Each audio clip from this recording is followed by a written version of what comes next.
Hey everybody, welcome to CAF Warbird Tube, the show where we talk about World War II, aviation, history, and so much more. Warbird Tube is produced by the Commemorative Air Force, the world's largest flying museum. Our mission is to educate, inspire, and honor through flight and living history experiences. The CAF began the Warbird movement more than 65 years ago, and thanks to the support of individuals like you, we continue to grow strong. We hope you enjoyed this episode, and now our host, Steve Buss. Thanks for watching and keep 'em flying. Hello everyone and welcome to CAF Warbird Tube. We enjoy hearing from you, our viewers, about the different episodes that you've enjoyed. In fact, so many responses have come in that we put together a few best of shows. This week on Best of CAF Warbird Tube, we'll dig into the history of the C-47 That's All Brother, the airplane that led the aerial invasion on D-Day. Here's historical researcher Matt Scales. Enjoy the show. Well, good evening and welcome to the Commemorative Air Force Warbird Tube webinar for this Wednesday evening. I'm your host, Steve Buss, and we're glad that you could join us. The webinar series is made possible by the Commemorative Air Force, and you can support the educational mission of the CAF through membership or donations. And for details on how you can be a part of the CAF, please visit our website, commemorativeairforce.org. Now, as you watch tonight's presentation, the questions may come to mind. Just type those in the chat box and we'll save time at the end to answer any questions you may have about tonight's presentation. Joining me tonight is Matt Scales, and Matt played a critical role in the research of That's All Brother, the C-47 that led the Allied airborne invasion on D-Day. Matt, welcome, and tell us a little bit about your background and how you sort of became enamored with this airplane. Well, really by accident. My background, I have a degree in history from Stanford University here in Birmingham, and was a KC-135 boom operator. Actually just retired from the Air Force in December after 20 years. And so just always fascinated with history and the history of my squadron. And this airplane had a loose connection to my squadron. And it really was kind of an irritation more than a quest to look for the airplane. And then we kind of stumbled on the airplane, and I'll get into that, the details of that as we go along. Okay, so I'll go ahead and start. Didn't know we were getting right into it here. So the story, when a lot of the CF stuff understandably says that the airplane was found in a boneyard in Oshkosh, which is not inaccurate, but initially when we first found it, we actually found it in 2007. And so, as I said, it started almost as an accident, or like I said, almost an irritation. I was researching the history of my squadron, the 106 Air Refueling Squadron. I was a KC-135 boom operator at the time. And we flew B-25s in the South Pacific in World War II as part of the 100th Bomb Squadron. We were redesignated at the time with the 13th Air Force. And I had heard a rumor that a member of our squadron named John Donaldson had flown the lead C-47 on D-Day, and I thought, well, that's not possible. It's the wrong airplane, and almost literally the opposite side of the world. In fact, I looked it up today for this webinar, and the opposite side of the world from Normandy is just east of New Zealand, and we were flying in the Solomon Islands, which of course is just northwest of New Zealand, so almost literally as far away from Normandy as you could get. And so, but in 2007, I was getting ready to go on an extended period of active duty with my squadron, but prior to that, I had about a 4 or 5 month gap that I needed a job. I just graduated from college, and so I got orders to the Air Force Historical Research Agency, which is basically the archives of the Air Force. And I met another historian there named Ken Tilley, and I mentioned this to him. I said, you know, I'm hearing this rumor, and I'm not understanding why. And so you can go ahead and go to the next slide. And it all centers around this man, John Donaldson. And as I say there, he was born in Georgia, attended Georgia Tech and graduated in 1924, and then moved to Birmingham shortly after that and joined my squadron in 1926. That picture there is taken in 1936, and I knew that I had confirmation he was in the squadron as late as 1941. So it never crossed my mind that he may have left the squadron during the war. But it turns out that's exactly what he did. And so as I brought the question to Ken about the airplane, or about John Donaldson, I said, you know, can we figure out where this is coming from? So if you can go ahead and go to the next slide. The way we kind of came across it was we thought, okay, well, if it says that he flew the lead airplane, then he had to have flown a Pathfinder. For those of you who don't know, the Pathfinders were groups of 2 and 3 C-47s that went to the various drop zones around Normandy ahead of the main wave to drop Pathfinder or paratroopers who were called Pathfinders to set up beacons for the other airplanes to follow to come into. They're very well documented, as I have here on the slide. There were 20 of them total. Of those 20, 11 went ahead of That's All Brother.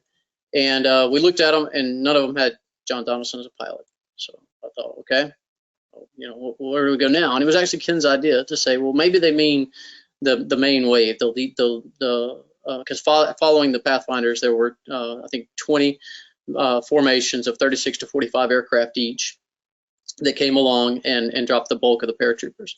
So we looked it up, and we found out that the 438th Troop Carrier Group was the lead group that dropped the main wave, the first wave there. And so we went to the third floor of the building. I'll never forget. Pulled the group history, and the very first page in the June history was an 8x10 picture of John Donaldson. And if you want to go to that next slide, this is where it kind of switched from learning about him to finding the airplane. And so it turns out that at the time in 1942, my squadron was still stateside, flying anti-submarine patrols off the coast of Miami. And here we have a lieutenant colonel with almost 20 years flying experience. And the Army Air Force thought, you know what, we probably don't need him flying anti-submarine patrols stateside. We probably need him teaching young pilots how to fly, and or not necessarily, you know, flight training, but, you know, leading a group. And so that's what they did. He transferred to the 438th, I believe, while they were still in Indiana. He was initially their vice commander, and then later became the commander of the group. And so we start flipping through the history, and on the June 5th entry, I've got here in the window here, as you can see, the key word there, it says the first plane, C-47A 4292847, piloted by Group Commander Lieutenant Colonel John Donaldson, along with Squadron Commander Lieutenant Colonel David Daniel. And when I saw that tail number, that immediately shifted my focus to the airplane, because for those of you who may have researched histories before, you'll know that to find a full tail number in a history is very rare. Bomber units are usually a little bit better about it, but even then, they'll typically only put about the last 3 or 4 numbers of the tail number on there. So to have that full tail number is pretty rare. And so if you want to go to the next slide, from there, what we did was what first came to my mind, and this is the first time breaking part of the story here. I've never given credit where credit's due, and that's to Delta Airlines. My dad retired from Delta in 2000. And because of that, I knew about their DC-3, which is the picture there. They call it Ship 41. Some Delta pilots found it in Puerto Rico in 1993, brought it back to Atlanta, and it was restored actually to flying condition. It doesn't fly anymore. It's in their museum in Atlanta, which is a great museum. But I knew because of this airplane that there's a decent chance this C-47 may still be around. So the very first thing we did was we pulled the aircraft record card. Every airplane in the entire Air Force, from the earliest plane to even the ones today, have an aircraft record card. Basically, like the title of your car. Tells when it was built, where it was delivered. Some give more detail than others, but that was our starting point. So we pulled that and found out that the airplane had survived the war and had been sold surplus. So from there, we went to another one of our co-workers who had a book on DC-3s that listed, I assume, every DC-3 C-47 that was ever made. And for this particular tail number, it listed an FAA registration of November 88874. So from there, we went to the FAA's website, and sure enough, it was still an active registration. It was assigned to a gentleman by the name of Bob Reed, as I have there on the slide, in Mesa, Arizona. He actually had a couple of Warbirds. I believe he had a C-53 and a couple others. And I believe, if I remember right, he either was and maybe still is a CAF member. And so we called him, and right then in 2007, and told him, you know, hey, thought you might want to know your C-47 led the invasion of Normandy. He was excited, obviously, and we had a good conversation. But that really, it kind of ended from there. We had told him, you know, it's his airplane, and I had other things I had to do. I had to go back to my squadron and get back to flying, and Ken had other things, and so that just kind of ended it at that point. If you want to go to the next slide. So I'll take a quick pause here, and we were just talking prior to the webinar starting that initially the CAF sought to disprove me, and they had a good reason to, and that was initially we thought we found the plane listed or shown there in the picture there called Bella Birmingham. the reason we thought this, we weren't just making a blind assumption. Newspapers at the time, as well as General Louis Brereton, who was commander of the 9th Air Force, he's actually in the video that so many people have seen of That's Our Brother taking off. Even in his personal journal, which I have a copy of, he lists the airplane as Bella Birmingham. That was the plane that Donaldson normally flew. It was technically, I believe it was Daniel's plane, who was also from Birmingham. But again, obviously, as you saw in the picture I had there, it didn't list the name of the airplane, it just listed the tail number. So we had the right plane. We always had the right airplane. We just had the wrong name. And so, again, they flew together. Every picture I've ever seen of Daniel and Donaldson that are in the same picture, they're right beside each other. Obviously good friends, from the same hometown. And so, you know, it all made sense. But because the airplane was the lead airplane, it had the SCR-717 radar. Fairly large radar for anybody that doesn't know, but actually a little bit bigger than a 50-gallon drum. And initially, the sort of, I guess, story was that, and including Donaldson's daughter told me that he didn't want to pick holes into Bella Birmingham. Was not exactly accurate. The plane was delivered from Douglas to the UK, and then in the UK is where the radar was installed. And so they got a new airplane with this radar equipment in it.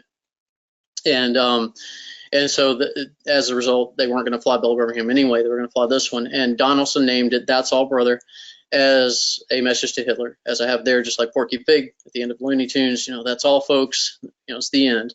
And so he named it that. And that's the plane they ended up flying. And so, again, we had the right tail number the whole time. We just had the wrong name. And so, anyway, as a little side note, as I have there, I did later find Bella Birmingham. It was sold to the Mexican government.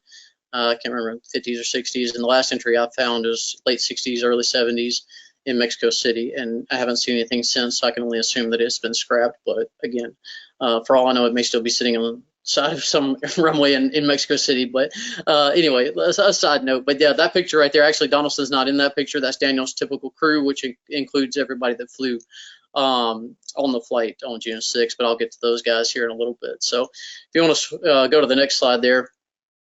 So it's sort of the rest of the story. Like I said, I left in 2007. That wasn't my typical job. I was not a historian at the time, full time. I was a boom operator. Went back to what I needed to do.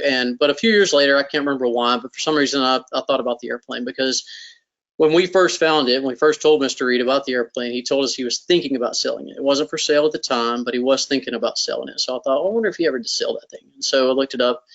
And a chill ran down my spine because I saw that he had sold it, and he had sold it to Bachelor Turbo Conversions. And don't get me wrong, Bachelor does an awesome job. They obviously played a huge role in the restoration of the aircraft.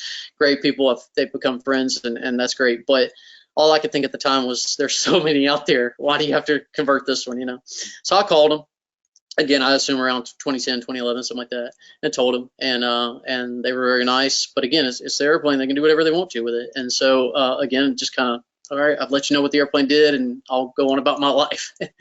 And so I did. And again, as I have there, a few years later, probably around 2013, I looked it up again because I knew most of their customers were in Europe. So I thought, well, that'll be the consolation prize. Maybe it'll go back to England. And so I looked it up, and not only had it not been converted, but I found an article on the Whitman Regional Airport website saying that they were thinking about selling it.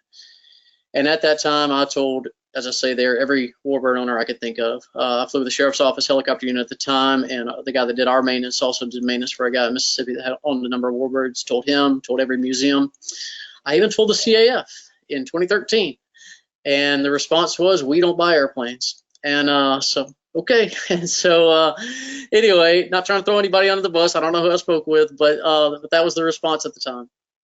And so anyway, and a variety of responses. One that still makes me mad to this day. A guy suggested that I was trying to find somebody to buy the airplane for me.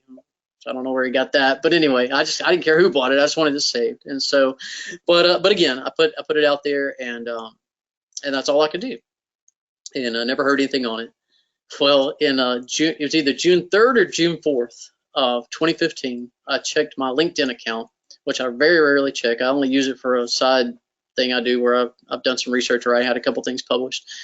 And I use it mainly for that. And I had a message in there from Adam Smith, the former vice president of the CAF, telling me that he was think they were the CAF was going to be starting their online fundraiser, which I think they either started on the 5th or 6th, I can't remember, of June. And he had actually sent the message back in April. And that showed you how little I had checked that account. But my daughter had been born either right before or right after he sent it. And so I had not checked it. And I started laughing.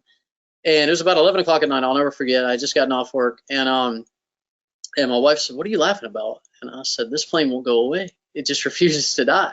And she said, "What airplane?" And she's used to aviation in my life, so to save an airplane, and I'm going to be more specific. And so I told her, and I joked with her. I said, "Well, you need to know there's another woman in my life, and she was born in 1944." And anyway, I told her the story, and I wanted to call Adam right then, but obviously I waited until the next day, and he told me the whole story. And in July, obviously the next month of 2015, I finally got to go to Oshkosh and see the airplane in person. That picture was taken at AirVenture that year, and which was just really cool. Like I said, we were talking about it before this started. Later, I think it was the Air Force silent drill team or something was performing in front of the airplane, and I'd come to Oshkosh for one airplane and one airplane only, and that was it. And so I was sitting in the back in the troop carrier in the troop door there, and Keegan Chetwin, who was with CAF at the time, said, "You realize you're literally standing on the threshold of history right now." And it wasn't until then that it really hit me that, wow, this is a pretty special airplane. And so anyway, at that point, though, for me, obviously the CAF took, the fundraiser was successful. Everybody knows about that. And I know you are going to talk about that in a couple of weeks, I think. And, but for me personally, at that point, my attention shifted to the crew. And if you'll go to the next slide, it's really almost become, it's really, really important to me that they get recognized because in my opinion, without them, the airplane doesn't matter. And a lot of people have seen that picture, but a lot of people don't know who's who. And so that's why I identified them left to right is Harry Chalfant, Woodrow Wilson, Barney Blankenship, John Donaldson kind of tucked in the back, David Daniel, Bob Grossford, and then John Shallcross. And obviously, we could sit here and talk about this picture all day long. The Shallcross family provided this picture, by the way, and I love the look on Shallcross's face. He just looks giddy, like he just came back from the greatest adventure in the world. And Barney Blankenship looks like he just saw a ghost. But anyway, you could go into, and of course, the Scottish Terrier, which you can see there. But anyway, so I really wanted to kind of learn more about those guys. I knew about John Donaldson, and to go a little more into his life. Like I said, he started flying in 1926. And he actually went to flight school with Charles Lindbergh, as I have there. They remained friends for the rest of their life. Actually, his grandson showed me a picture not terribly long ago of them sitting on a couch, both as older gentlemen. He remained in the Air Force, or in the Alabama Air National Guard, later rose to the rank of Major General, and was the Adjutant General of the state of Alabama, which is pretty unique, especially for our state, because we're very Army Guard centric. So for an air guy to be in charge is a pretty big deal.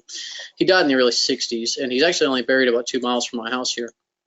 I've been to his grave a number of times. Lieutenant Colonel David Daniel, he was a co-pilot, as was listed. Like I said, typically flew Bella Birmingham, also from Birmingham, born in Selma, Alabama, but moved to Birmingham, and actually attended a small Methodist college we have here called Birmingham Southern College. And the reason I mention that is because for future reference, if That's All Brothers ever at an air show with the P-51 Tempest Fugit, they need to do a formation flight together, because Tempest Fugit was flown by William Allen Daniel, who also attended Birmingham Southern, and their pictures are right beside each other in the yearbook. So it'd be cool to see the two airplanes flying together. They both went on to great things in aviation, but I digress. He went to flight school, as I have there, with Dick Cole from the Doolittle Raid. And I can't remember, 40 or 41 is when he joined, and was an early troop carrier pilot, flew in North Africa, and was brought back to the United States for that very reason. Similar to Donaldson, that he had some early combat experience as a troop carrier pilot. And he and one of his other, I can't remember, one of his buddies, I can't remember his name, ended up becoming the commander of the 87th Troop Carrier Squadron, and then one of his buddies was either the 88th or 89th. Anyway, so he remained in the Air Force after the war, the only one that did, on active duty Air Force, stayed in the troop carrier airlift community, retired in the 70s, early 70s, St. McGuire Air Force Base, flying C-141s. And which I think is funny, because that was the first airplane I ever flew in my career, or flew in my career, and then the last one that he did, so kind of little connection there. But he passed away in the early 90s and is buried in Austin, Texas. Barney Blankenship, third pilot, normally Daniel's co-pilot on Bella Birmingham. Farm boy from Sikeston, Missouri. Never attended college. Just took an aptitude test and was selected to be a pilot. And after the war, brought his British war bride back to Sikeston, and never flew another airplane the rest of his life. So just kind of a whole range of post-war experiences there. He died in the early ages as well. John Shallcross was the lead navigator, the typical or the normal navigator for Bella Birmingham. Originally from Chicago, Illinois, returned to Chicago after the war, went to the University of Illinois, then moved to California, and was the last of the crew, and as far as I know, the paratroopers as well, to pass away. I believe he died in 2013, which in hindsight, I'm really mad that I didn't look into the crew sooner, because otherwise we could have spoken with him and no telling what we could have learned about that. But anyway, they had a secondary navigator on board that night, and as far as I can tell, probably the only flight that he ever flew with the crew. Again, the hard crew for Bella Birmingham was Daniel Blankenship, Shallcross, Chalfant, and Wilson. And so Grossford was a backup navigator, or not a backup navigator, but a secondary navigator, and I believe probably the operator of the SCR-717. Can't prove that, but that's the only reason it makes sense to have him on board. He very, very, very little. I know very little about him. He's from San Francisco originally, the son of Polish immigrants, and returned to San Francisco after the war and attended the University of San Francisco School of Law. Was an attorney practicing in Palo Alto. Interestingly, the University of California, Berkeley, their librarian, one of their librarians, was extremely helpful in finding a lot of random things about him. Not enough to really find anything of any value as far as family or anything like that, but she found he'd been married about 5 or 6 times, and she found a case he defended the Yakima tribe for a land dispute or something, and then she found a random man on the street interview of him in the 60s saying that women talk too much on the phone, and so maybe that's why he was married 5 or 6 times. I don't know, but I can't find that he ever had any kids, and he died in the early 80s. Harry Chalfant was the crew chief. He is the guy on the far left there. He by the way, side note, I think he bears an amazing resemblance to the actor who played Robert on Everybody Loves Raymond. I can't look at that picture without thinking that. Little side note there. But anyway, I cannot find anything on him. Absolutely nothing. I know his full name, Harry Akelin Chalfant. He's from Pittsburgh, Pennsylvania, and that's all I know. I found his wife. Her name is Mary, but I can't find if they had any kids. And I found a very odd. Very little I found on him all says Pittsburgh.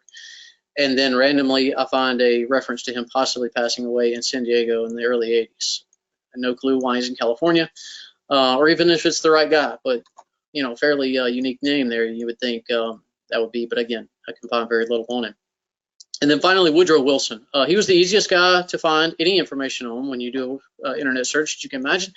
But that actually ended up being kind of a funny side note, because again, Woodrow Wilson, and how am I ever going to find this guy? Now that I find him, I found that he's also from Alabama. Born and raised in Selma on a farm, joins the Army Air Force, comes back after the war, and to Selma for about a year, and then moves to Miami to work for Pan Am as a mechanic. Stayed in Miami for the rest of his life. Married very late in life, never had any children, and then passed away in Miami in September of 2001. If you want to go to the next page there. Well, actually, before we do that, we had somebody typing a question. Why would there have been a third pilot? I don't know. We've kind of bounced that around. Myself and Ken have kind of bounced that around, and I don't know if it was just simply Daniel letting the kid come along, or if maybe they thought they may get hit and may need another pilot. I just don't know. Good question. But that's the best guess I can give you. Oh, that's all right. And just what struck me as you were talking about the crew is this is like doing a family tree for your own family, or in this case, kind of digging into the family that was a part of That's All Brother that night. Yep, it really was. And and it was a lot of fun because that's always been my favorite scene in the movie or the series Band of Brothers is the final scene where they talk about their post-war life and how varied it was. And that's what I like about these guys is you always hear Greatest Generation and everybody thinks it's just because they fought World War II. Well, yeah, that would be enough, but it's what they did after the war and little things like going to the moon and little things like that. And so you have a very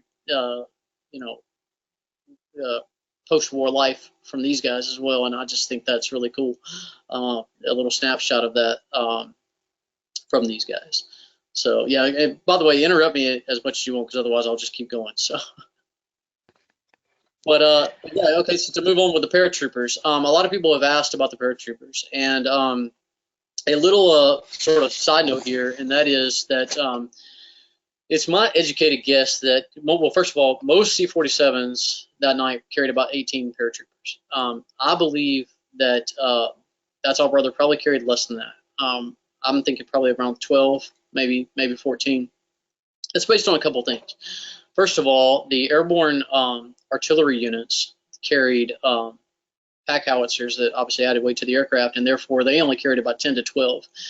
And so this airplane has the additional weight of 2 crew members who weren't normally on board, as well as obviously the radar and all its associated equipment. And so I'm not saying the radar and those people weighed as much as a pack howitzer. I doubt it did, but it obviously added a considerable amount of weight. And so I believe, first of all, that, like I said, they probably carried maybe around 12 to 14.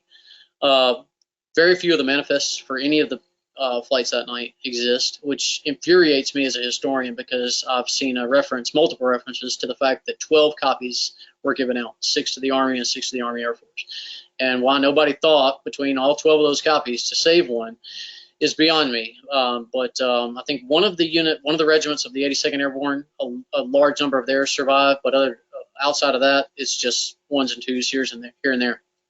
And unfortunately for this airplane, it doesn't exist. And so the way I like to talk about it, as I have here on the slide, is there are 4 that we know for a fact are on there from the film, and then 1 from a secondary source, and then the 3 that I call highly likely, and I'll get into why here in a second. But of the ones that are confirmed, George Van Horn Mosley Jr. was the commander of the 502nd Parachute Infantry Regiment. That's the plane, or that's the unit That's All Brother, and it's the airplanes behind it dropped.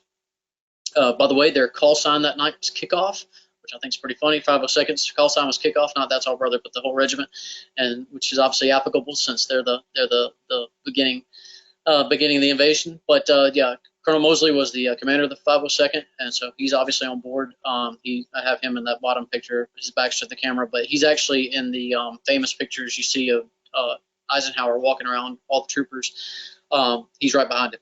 And so I've seen enough pictures of him. I know that that's him now. But anyway, he's on board. We know that. Major Douglas Davidson, regimental surgeon. He's, like I said, there in that first picture. He's a real tall guy. I think he's about 6'5", 6'6", is what his daughter told me. Regimental surgeon, as I said, fascinating guy, and the only guy who has 2 connections to That's All Brother. He was the leader. He jumped from it, obviously, on June 6th, but he was also the head medical officer in Bastogne for the 101st Airborne. So he was resupplied by it, obviously, in Bastogne. And so, but he jumps. Side note for him also, he actually negotiated, just fascinating life. He negotiated a medical ceasefire in Carentan. They talk about him walking across this hardball road, which just standing straight up at 6'6", he was an easy target, but he talked with a German medical officer and negotiated a medical ceasefire to be able to take care of some wounded guys. After the war, comes back and I can't remember exactly what field. I want to say it was some kind of like pediatric brain surgery or something. It was some of the pediatric. I know that in I believe Philadelphia, and I think he died in the 70s if I remember right. I can't remember when Colonel Mosley passed away. But then the 4th one we have is Chaplain Raymond Hall, pretty famous to be the first chaplain ever airborne qualified. He's sitting there to Davidson's left.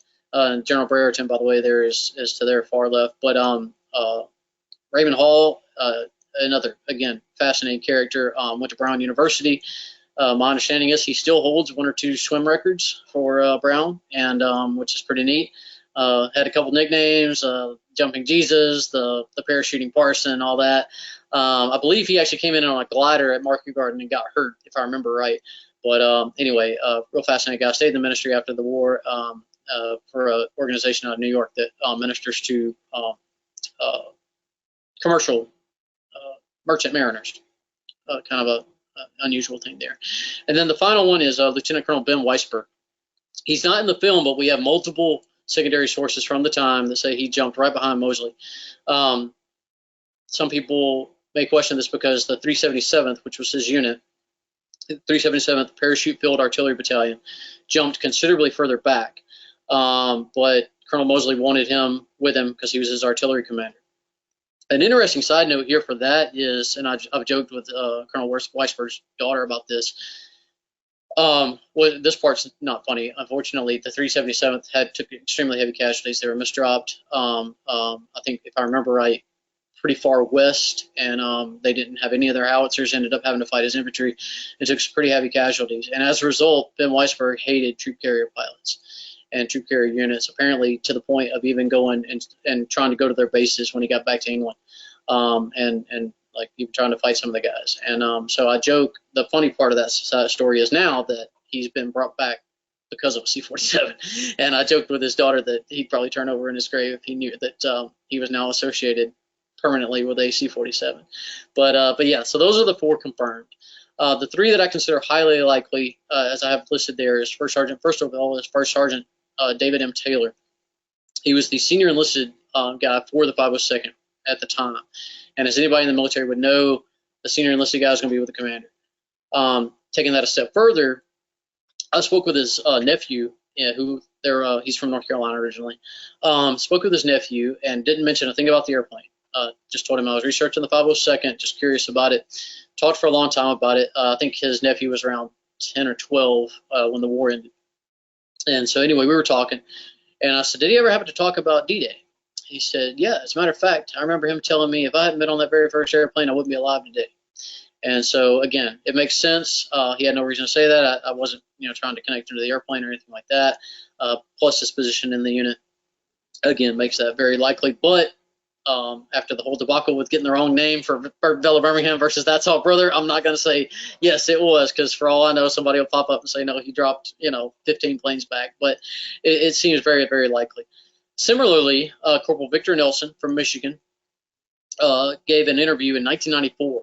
Again, nobody knows anything about the airplane at the time. And it's a small town paper, nothing like Detroit Free Press or anything like that. It's a very small town newspaper where he says that he was on the lead airplane as well. This is bolstered by the fact that he was assigned to the regimental headquarters and served as Colonel Mosley's bodyguard.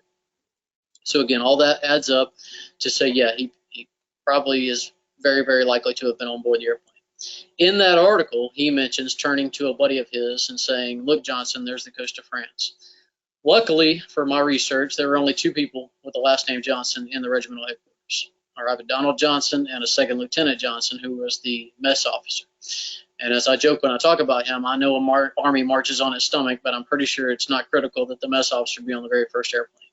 And so it only makes sense that he would have been talking, nor would a corporal just simply say, hey, Johnson, when talking to a lieutenant. So I feel pretty strongly that it was probably Private Johnson, who was just a basic infantryman. We'll never know, unfortunately. He was killed in action in February of 45.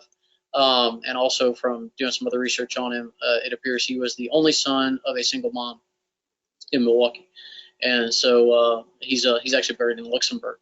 But like I said, those are the 3 that I feel are pretty highly likely. Ken thinks that he has a couple other names, but based on absolutely nothing more than their position in the regimental headquarters, like the commander, the comms officer.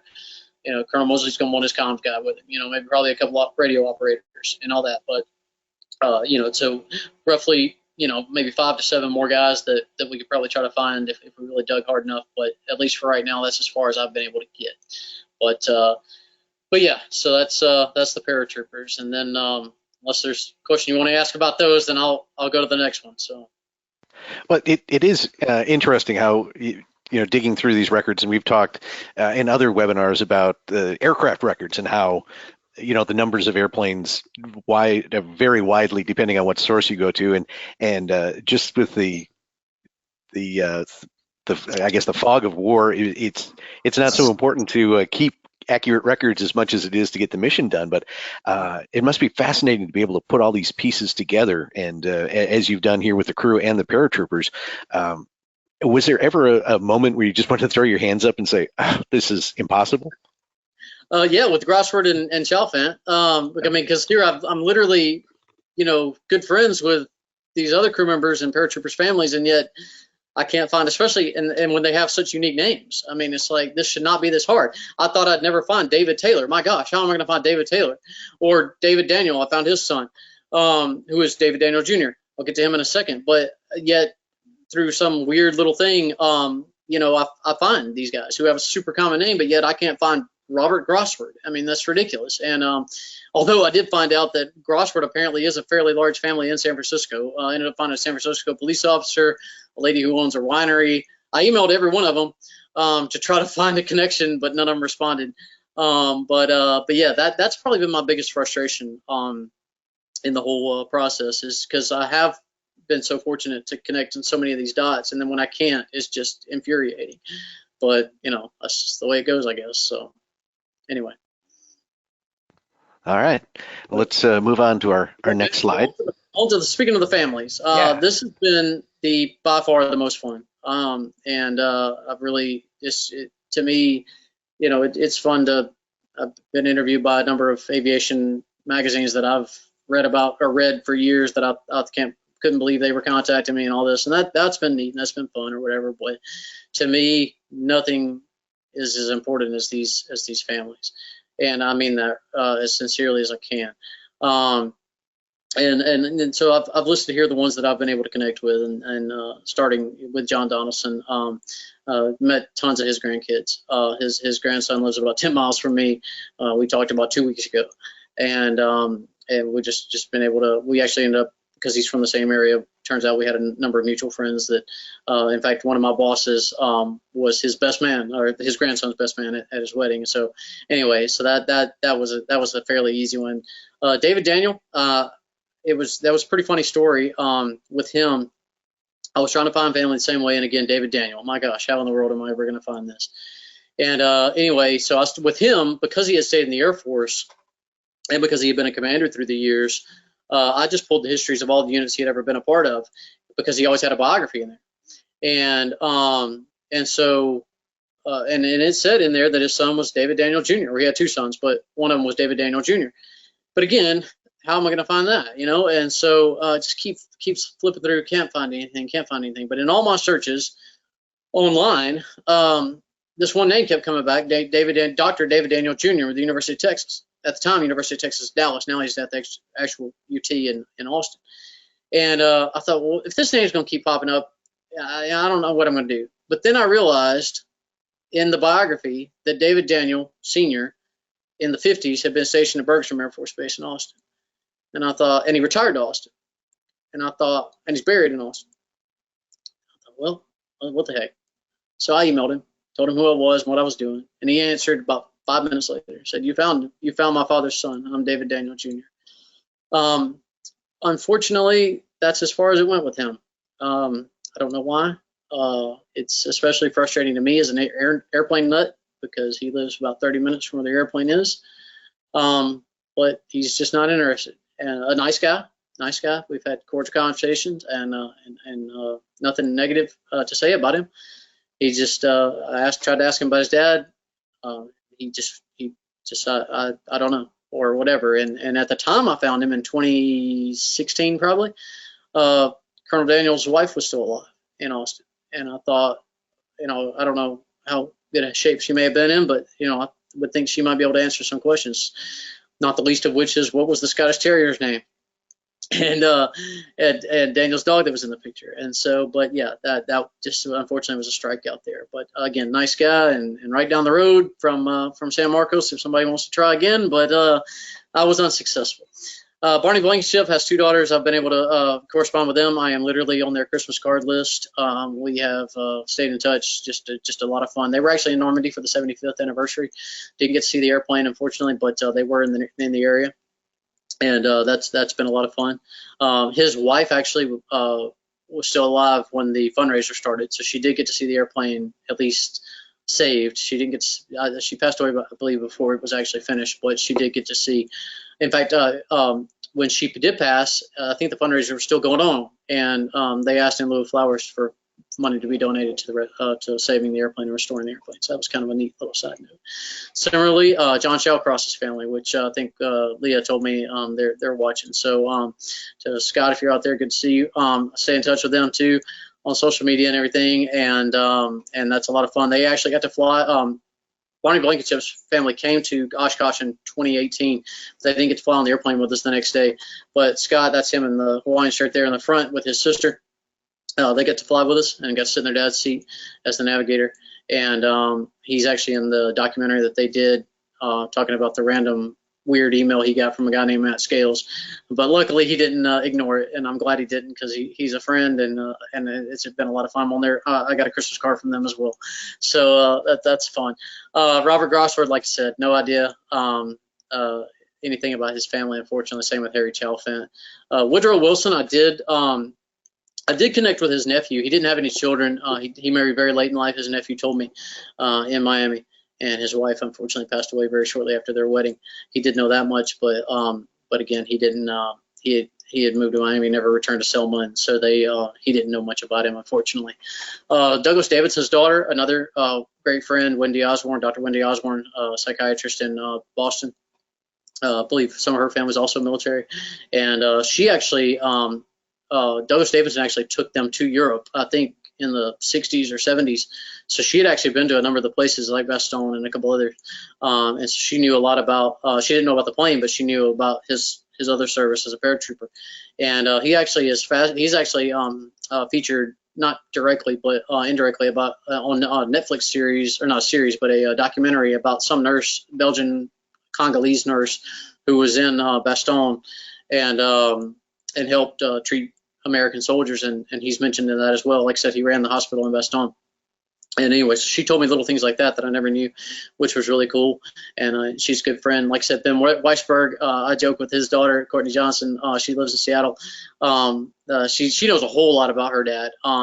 Very involved in a lot of the paratrooper stuff, and tried her best to help connect me with Mark Bando, the go-to guy for paratroopers. To this day, he still won't talk to me, according to Miss Johnson. He was burned really bad by Steven Spielberg after helping him out with Band of Brothers, not getting any credit for it. And so he's kind of, nope, never again. And which is unfortunate, because I'd give him all the credit in the world. I defer any credit I have with That's All Brother. It's just I'm glad to be part of the story. I couldn't care less about the credit or whatever, and it'd be the same for him. Hey, I just want to know who the paratroopers were on this airplane. But unfortunately, even with her help, and she's good friends with him, but he still wouldn't do it. But anyway, she's a good friend, and I've enjoyed getting to know her as well. Raymond Hall, Chaplain Hall, his son and grandson both live in the Gainesville, Florida area. I've only connected with them sort of loosely, but they're nice. I believe they've also contributed when the airplane was first being restored. As I said earlier, David Taylor's nephew, got in touch with him, and he was able to tell me a lot about his great uncle. And then Victor Nelson, his son, is up in Michigan, and was able to give me some information as well. I believe, I don't think he's flown on the the ones that have flown on the airplane that I know of are the Donaldson family, Shallcross family, and Douglas Davidson and Ben Weisberg's daughters. And like I said, I was trying to mentioned this earlier. I have a picture of Dr. Osborne and Miss Johnson sitting beside each other in the back of the airplane when we were flying over Oshkosh, but I couldn't find it, unfortunately, put in this thing. But Victor Nelson, Victor Nelson is the dad. Chip Nelson's his son, and like I said, I believe he's contributed to the aircraft as well. But yeah, and also, I'm sorry, Ben Weisberg's daughter was also in Normandy for the 75th, and got to, she didn't get to see the airplane either, but she was in the area, and I may have gotten to see it fly over or something like that. But anyway, that's the biggest thing to me at this point. I mean, the airplane's saved. It's in good hands. Obviously, I'm not worried about it anymore. And now it's just cool to be able to, like that picture right there, Miss Johnson's on the far right in the black, Dr. Osborne's sort of tucked back in the back. And by me, actually, now that I see that. And then Scott there in the front with his Hawaiian shirt. And Ken Tilley, who helped me or was a big part of this project as well. That's him, I guess, in another Hawaiian shirt, now that I look at it. And he had to fly on that airplane as well. That's his son behind him. And so anyway, but yeah, that's been my just absolute joy is to bring them back to their airplane and let them sit in the same seats that their dad sat in, and see the same airplane.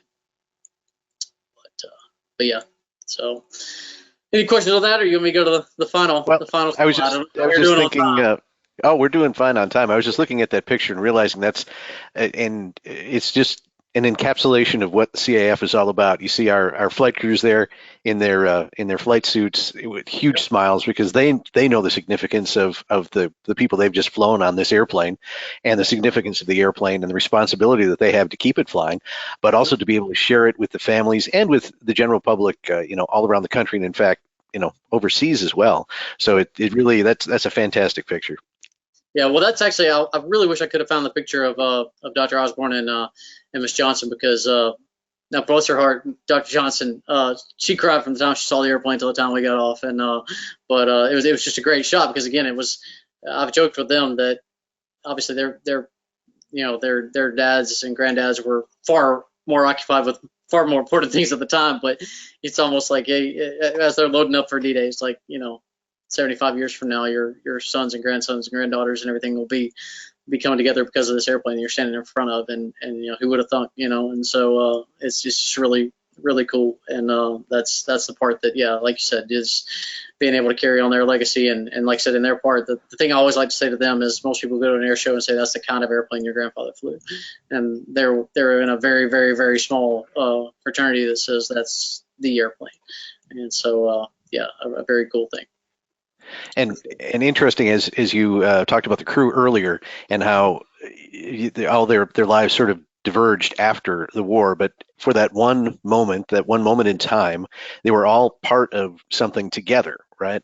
And then after the war, and they go into civilian life or whatever they're doing after World War II, and they go their separate ways, but yet at this point now their families come back together in the same airplane, Exactly. that they flew in 75 years earlier. It just gives you chills thinking about it. It does. It absolutely does. And like I said, to me, that's what it's all about. And because yeah, their dads came from, well, I was about to say all over the country, but half the crew's from Alabama, so that's not really saying much. But yeah, I mean, it's because that's the other part that I really didn't get into with the crew. But you have Daniel, who grew up basically raised by his grandparents. I didn't get into that. So you got Donaldson, who grew up on a farm, but yet attended Georgia Tech, became a hell of an engineer, as they say. And then you got Daniel, who dropped out of college, actually. First of all, raised by his grandparents, single mom, and largely raised by his grandparents. Drops out of college, and then becomes a pilot, and later a full-bird colonel in the Air Force. You have Barney Blankenship, farm boy from Missouri, who's never driven anything but a tractor, and yet he learns how to fly an airplane. And and then John Shallcross, almost said Scott.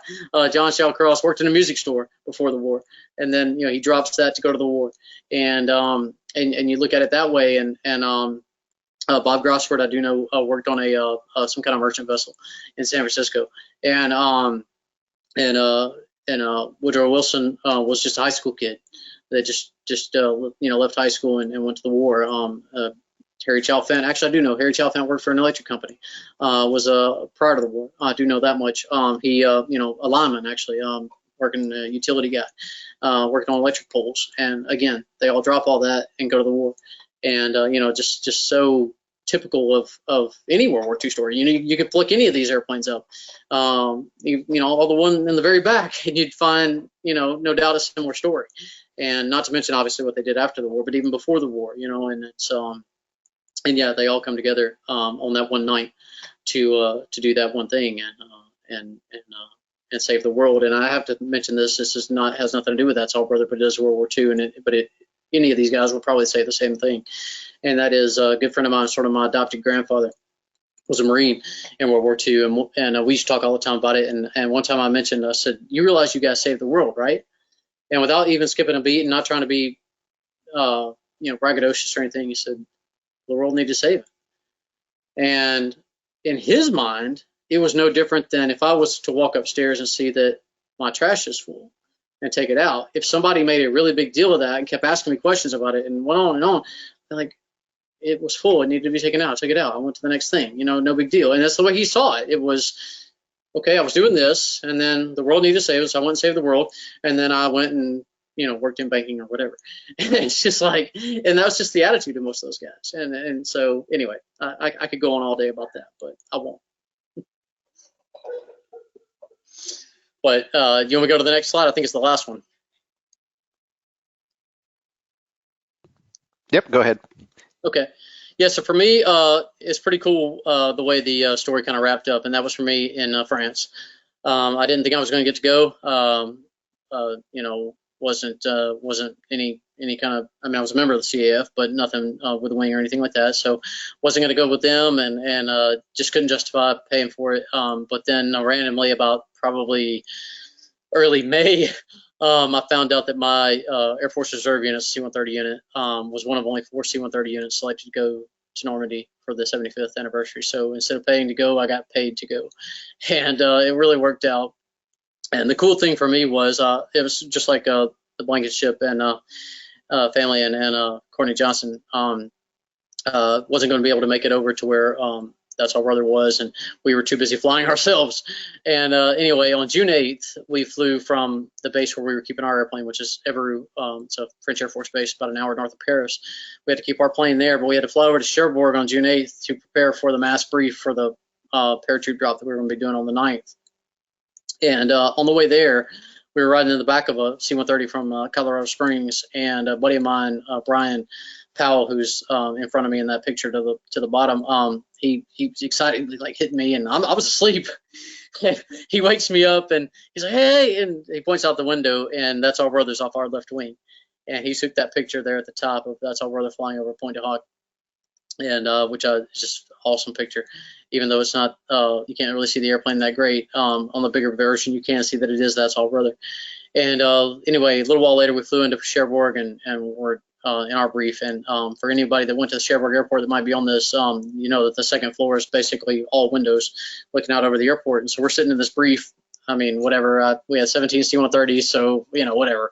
I can't do math, that's why I'm a historian, but 75, 80 people, I don't know, in this big brief. And I glance over, and as I've already done in this webinar, squirreled myself because I saw That's All Brother land and taxi in front of our airplane.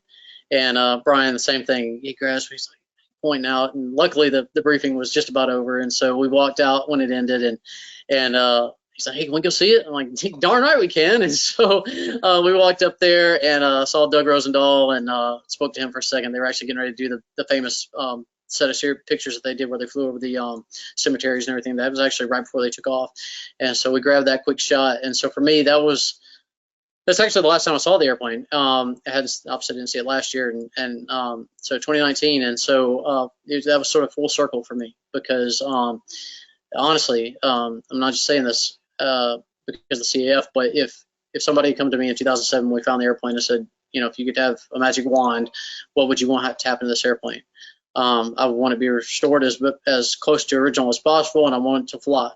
I believe airplanes should fly. And short of it owning it myself, obviously the CAF's the only one that's going to do that. And so, but I would have never guessed. I would have never thought it would never cross my mind to bring it back to France. And so to be able to see it flying in France and to see it there at Cherbourg and be able to, like I said, to kind of wrap it up, and it really just kind of came full circle for me with that. So that was a really cool way to end it for me. Oh, but the story, there's more to be written, I'm sure. I don't know about that, but at least for me, I aside from finally solving the mystery of those two guys that I can't find anything on, or maybe the additional paratroop, but who knows? Never say never, I guess. That's right. That's right. Hey, we've got some questions. Yeah. David asks, was there anyone on the mission who received a Purple Heart from That's All Brother? Actually, yeah, I believe it's Woodrow Wilson did. In fact, that's a really cool side note there. The reason we found him, obviously Woodrow Wilson, impossible to try to find something. I'll try to be quick about this. Alabama is one of the few states that keeps all DD-214s when an individual leaves service from the state of Alabama. And we found David Daniels, John Donaldson, and Woodrow Wilson. And on Woodrow Wilson's, it said, it normally doesn't go into this kind of detail, but it said on lead aircraft of D-Day, and it had his Purple Heart.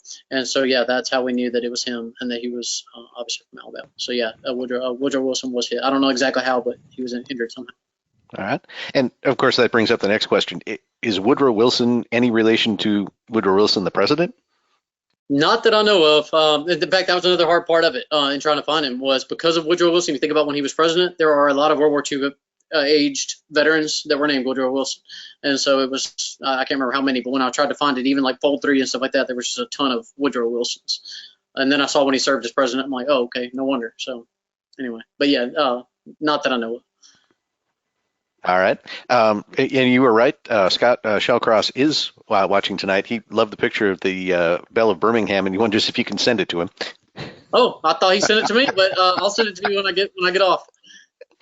That's great. Let's see. Tell us the meaning of the 3X on the side of the airplane. That's for the 87th Troop Carrier Squadron. That's their squadron insignia. I forgot what the others are, but like 9L and 7D and all that. But 3X is 87th Troop Carrier Squadron.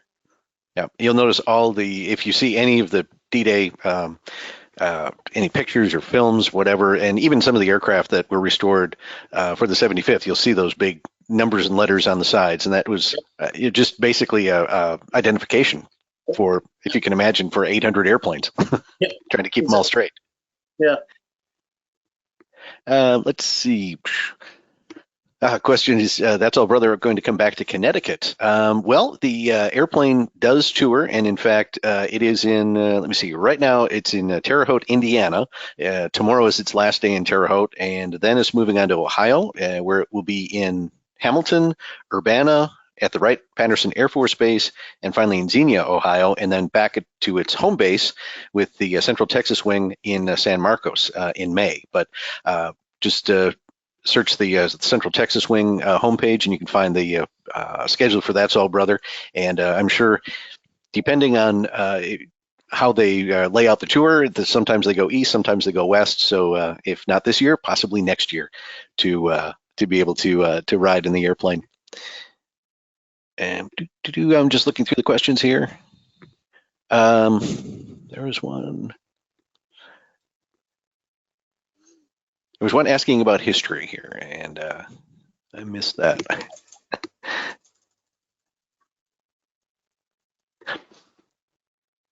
I guess I'm imagining things. So, yeah. And let's see here. What are some of your thoughts in this whole process of looking through the history of the airplane? Were there any moments that stuck out as like the sort of aha moments throughout this whole journey? As far as the airplane itself, not really. One thing that, well, I guess really the only thing as far as the airplane itself would be the fact that it was given to another crew right after D-Day.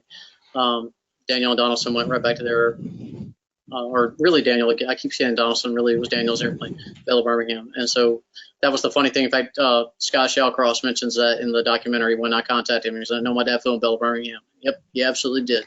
For the vast majority of the war, but this one night he flew on this one airplane. And it's funny because I've told him and I've told some of the other family members, I said, I think if we told your family member now about this airplane, they wouldn't give a rip. I mean, they might be like, okay, cool, it's that, but they'd probably be more disappointed that Belle of Birmingham wasn't saved, because that was, as far as they were concerned, that was their airplane, not this one. And so, you know, kind of a funny little side note to it, but yeah, that'd probably be the biggest one.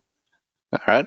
And one of our viewers wants to know if you're going to do a deep dive on any other airplane. Not, like I said, I didn't mean to do one on this one. I did actually help the CAF confirm that the Wash T6 was the Wash T6.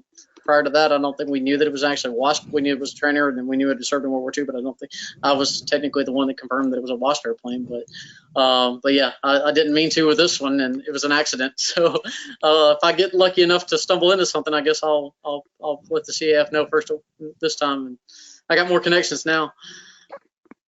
Great. The website, if you'd like to find out more about the airplane, that's allbrother.org, and they'll have information on the airplane and also the tour, where they're coming to, all the details on the ride program, and everything you probably want to know about the airplane. And as Matt mentioned earlier, this is first of a two-part webinar on That's All Brother.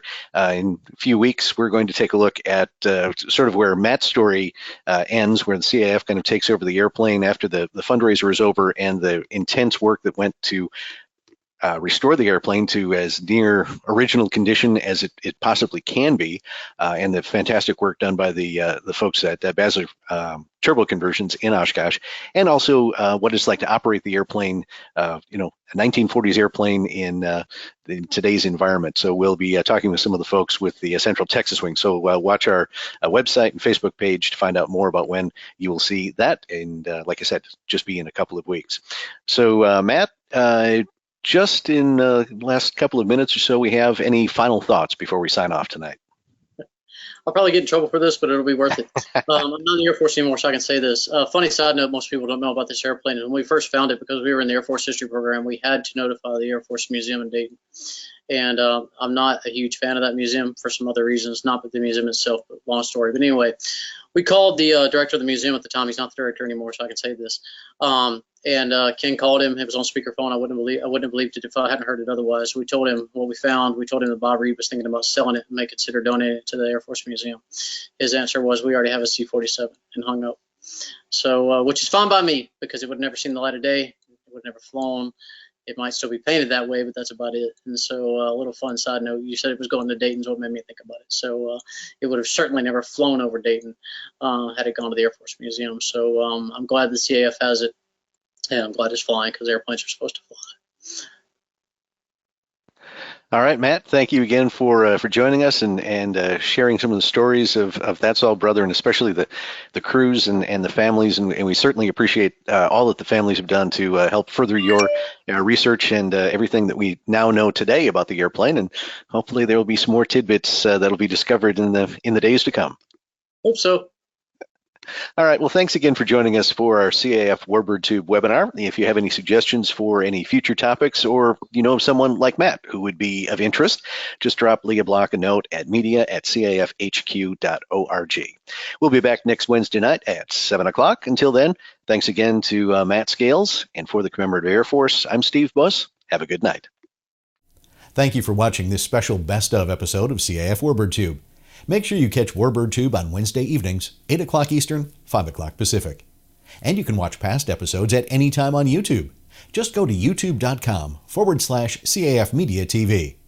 I'm Steve Buss. Thanks for joining us. We'll see you next time on Warbird Tube.